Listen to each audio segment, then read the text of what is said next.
ఈ పిల్లాడు క్లాస్ లో ఊరికే దగ్గుతూ ఉంటాడు. అందుకనే తన హిస్టరీ టీచర్ తిడుతుంది, ఎందుకు నువ్వు నా క్లాస్ ని డిస్టర్బ్ చేస్తున్నావు అని. అప్పుడే అతను అంటాడు, లేదు మేడం నాకు డిసీజ్ ఉంది, నేను కావాలని తగ్గట్లేదు అని. ఆమె నమ్మదు. అప్పుడే అతని వెనకాల ఉన్న తన ఫ్రెండ్ కూడా లేచి చెప్తాడు, అవును మేడం అతనికి నిజంగానే డిసీజ్ ఉంది అండ్ అతని ఫాదర్ కూడా ఒకసారి స్కూల్ కి వచ్చి చెప్పి వెళ్లారు, అతని ఫాదర్ చాలా పవర్ఫుల్, మీరు అతనితో పెట్టుకోవద్దు అని. అప్పుడే ఆ అబ్బాయి తన డాడీకి ఫోన్ చేస్తాడు. ఈ స్కూల్ టీచర్ కి కోపం వచ్చి తిడుతుంది, నా క్లాస్ లోనే ఫోన్ యూజ్ చేస్తావా అని స్కేల్ తీసుకొని తన దగ్గరకు వస్తుంది. ఆమె రాగానే అతని ఫోన్ తీసుకొని కింద పడేస్తుంది.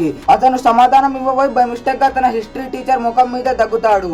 ఆమెకు కోపం వచ్చి అతన్ని కిందకు నెట్టేస్తుంది. అప్పుడే అతని వెనకాల ఉన్న అబ్బాయి కిటికీ వైపు చూసి షాక్ అవుతాడు అండ్ అందరూ ఒక్కసారిగా కిటికీ వైపు చూస్తారు.